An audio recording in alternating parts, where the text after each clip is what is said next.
ما شما وقتی که قرآن بخوانیم و حدیث بخوانیم بعد از اون میفهمیم که لا اله الا الله یعنی چی معنی. لا اله الا الله، ببینین لا اله یک عبارت است، الا الله عبارت دیگه است. لا اله معنای چی است؟ که این درست کسی کلمه را میخونه این قسم بخونه که لا اله، لا نیست، دمی نیست کی داخل میشه؟ نیست همی تمام مخلوقات نفی کن.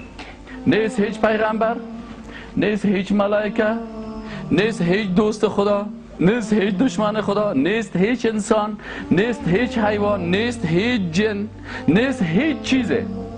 لا نیست اله حق معبود که بر از او عبادت بکنی، بر از او سجده بکنی، نیست. کلمه میگه دیگه، خیلی وقت کلمه میخوریم چی معنی کلمه میکنیم؟ کل از یارا نفی میکنیم. نیست هیچ کسی. اله چی نمیگن؟ اله معبود میگن، یعنی کسی که ما او را عبادت بکنیم کلش باید نفی بکنیم، کلش نفی شد. هیچ کسی قابل عبادت نیست، هیچ کسی شایسته عبادت نیست، هیچ کسی شایسته سجده نیست، هیچ کسی شایسته رکوع نیست، هیچ کسی شایسته دعا کردن نیست که برش دست دعا را بالا کنیم فلانی جان برای من این کارو بکن. کل از یارا نفی بکن. الا الله، اله را علما میگن، شما علمای متخصص نحوی را پرسان بگوین، میگه اله ادات استثناست. استثناء چیزهای دیگر کلش اوزو میکنی، یک ذات استثناء کرده خداوند متعال جل جلاله. و میگن ادات حصرن، ادات حصر است که وقتی که در یک چیز آمد فقط اونمو شامل میشن. خود خداوند متعال پیغمبر سم تمام روز در دی بازار میرفت، این طرف میرفت، در خانه از اون نفر میرفت، داخل مسجد، در خانه خود، در جای کل مردم هم میگفت اولین 13 سال حضرت محمد صلی الله علیه و سلم منطقه میگفت که قولوا لا اله الا الله تفلحوا. خب اذا سألك عبادی عنی فانی قریب اجیب دعوت الداعی اذا دعان. من دعا کننده را اجابت میکنم. فلیستجیبوا لی ولیؤمنوا. پس او مردم خیلی وقتی که شما دعا میکنین پس اجابت مرا بکنین، به من ایمان برین. خداوند میگه پس به من ایمان برین. اول تو خب به من ایمان نداری. چرا به من ایمان نداری؟ من چرا وقتی که بفهمم کارم پیش میاخیل صاحب بند است و میفهم که این آدم بسیار مهربان است، چرا ما برم قاری صاحب واسطه کنم؟ قاری صاحب تو بیا خیر قربانه که تو شوم قربانی لنگی یک داماتیت تو بگی برای من چی کو پیش میاخیل صاحب برو و بگو چیز کو برای من تو واسطه شو. میاخیل صاحب برای من میگه چرا قاری را آوردی؟ چرا قاری را آوردی؟ من صاحب استاد ما به تو مهربان نبودم؟ نمیتونستی مستقیما پیش ما بی؟ نمیتونی مستقیما پیش ما بی؟ آیا از ما که این مهربان تر بود؟ خدای عزوجل در روز قیامت از پیش ما تو پرسان میکنه. من نگفتم که من رحمان هستم، من رحیم هستم، من غفار هستم، من ستار هستم؟ چرا پیش ما وقتی که من رحمان رحیم بودم چرا پیش کسی دیگر رفتی؟ چرا من نزدیک گفتم از شارک گردن که بر تو نزدیکتر هستم؟ عقیده که طفل بر مادر خود داره، همین عقیده را اگر یک مسلمان به خدا داشته باشه موحد است. یک طفل مادرش 10 دفعه کت سیلی میزنه باز پس در آغوش مادر خود میره. کی میره پیش خانم همسایه که بگه خاله جان تو بیا که مادر مرا لط میکنه؟ کدام طفل رفته پیش؟ هر قدر مادرش میزنه پس خود در آغوش مادر میپرده. مسلمان حقیقی نمی است که هر قدر خداوند از امتحان میکنه پس به بارگاه خداوند متعال جل جلاله رجوع بکنه. این حال مشکل چی بود از مشرکین؟ مشکل مشرکینی بود که ما برای خداوند فلانی را شافی میبریم، تصویر از این جور کردیم، مجسمهش را جور کردیم.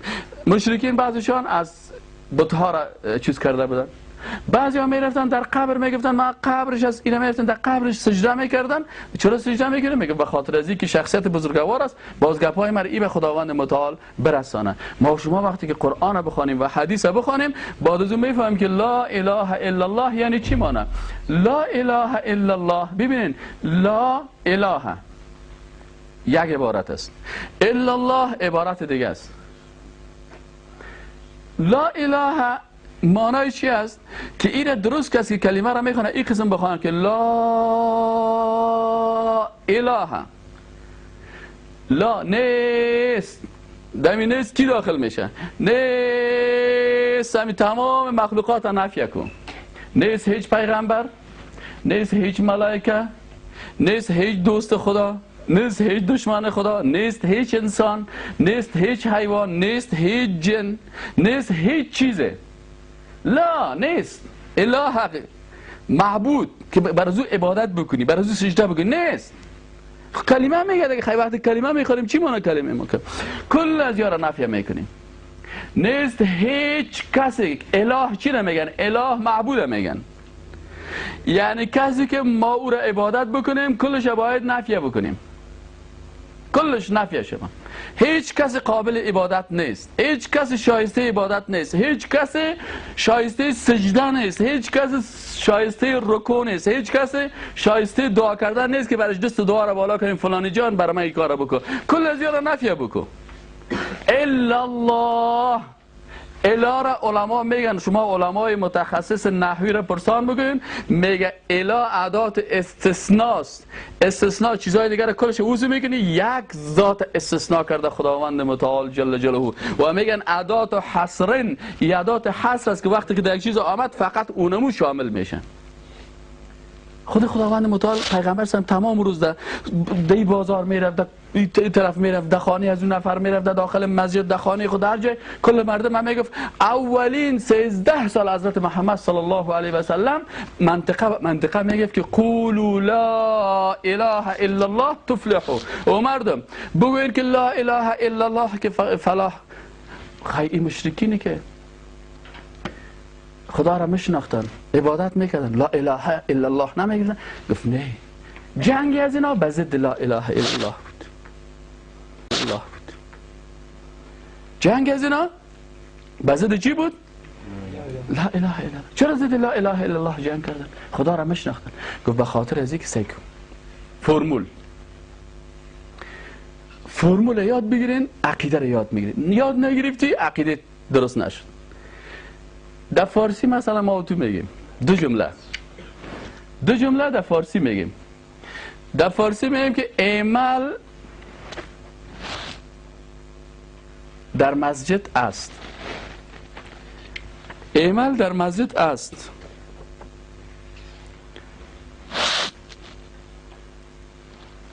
اعمال در مسجد است.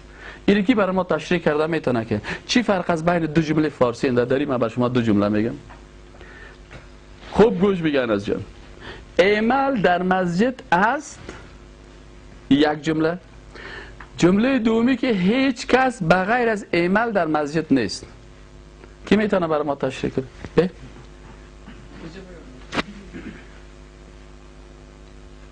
جمله اعمال در مسجد است یا نزدیان در مسجد است، یعنی تو معنا میداد کس دیگه مطمئن است. او کس دیگه که خاص اعمال کار داره، اون مفهوم گرفته که اون اعمال است.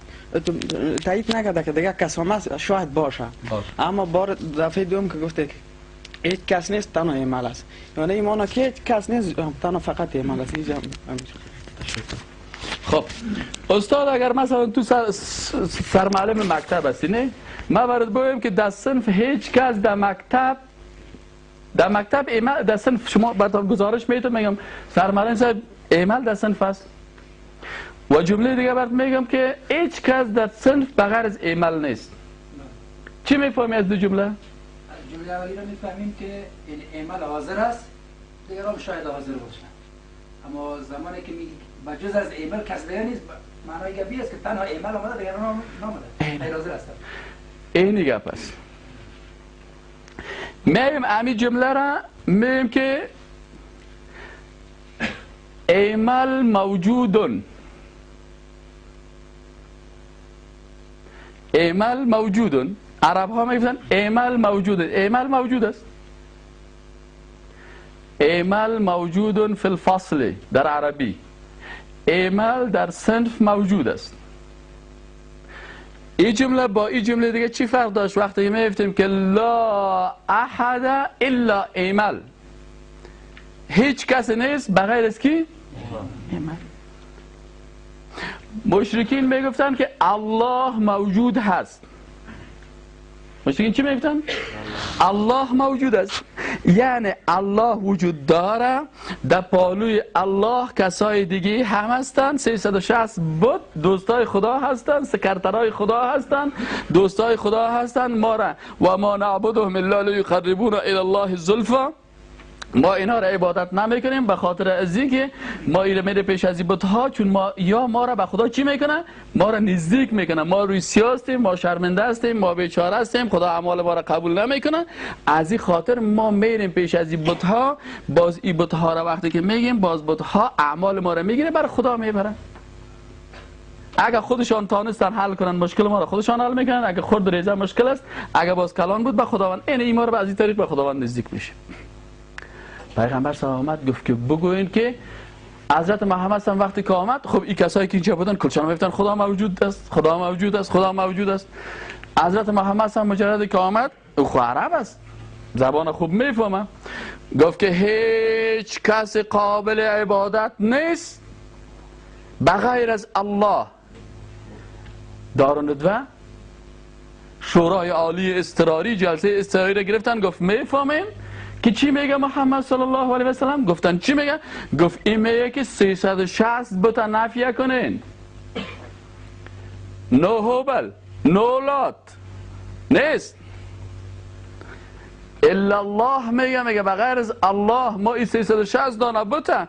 ما رفتیم سای فلانی بت از فلانی منطقه آمدیم، از یاقوت بود، دست نداشت، باز دستشام از طلا جور کردیم، آل سبی بت یاقوتی و دست طلایی را اینا ما اله بتیم و این 360 بت ها را اله بتیم و این دوستای خدا را که باز ما را مقرب میکنه و ما پیش از او صاحب زیر پایش گوسفند حلال میکنم، باز خونش در چیدکش میچسباندن زیر پایا و در سنگ میزدن، پیش فلانی زیر پایش غلال میکردم، مالیارا کلشان اعلا بتیم و پدرها و پدرکلانهای ما کلشان ای کار میکردن. آل ما بخیزیم کل تاریخ آبای خود فراموش کنیم، تاریخ اجداد خود فراموش کنیم. هیچ کس ملا نبود، هیچ کس فامیده نبود، یک تو حضرت محمد صلی الله علیه و آله آمدی سر ما صاحب تو خدای قدر خیلی صاحب از این جنگ شروع کردن به ضد کی؟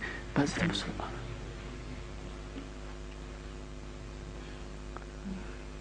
خب وقتی که حالت است امروز این گپه بعضی مسلمان ها میزنن، این گپه کی میزنن؟ بعضی مسلمان ها میزنن. یک کسی آمد پیش من، همین کل گپایت خوش میه ولا گپ زدن تو هم خوش میه و سی دی ای تو هم گرفتیم، فلانی رو هم گرفتیم، فلانی گرفتیم، اول سی دی ای هم گرفته، یک منت سر من میگذاره دیگه. فکر میکنه از این سی دی ها 1% در جیب من مفته که هر کس سی دی خرید دیگه فیصدیش در جیب من میره. کاش که تو جوان خود کس نشد که برای من 1% در مقابل سی دی و در مقابل درس بده. اگه من کسی میگم استاد چند شما صاحب چند ماش میگیرین اینجا کی به شما رو تمویل میکنه؟ من تو تابل هم تو یک نر پیدا نشده که تمویل کنه. حالا اگه پیدا شه بیای پیشری کنیم بده. من اول گفتم تو تمویل کنه بده یک $500 در مقابل درس خوبه، هم خرما هم ثواب. وقت اول گفتم تو جوان نریدیم که برای ما تمویل منویل کنه. تخریب نکن از تمویلش تیر، تخریب نکن، تخریب. خب صاحب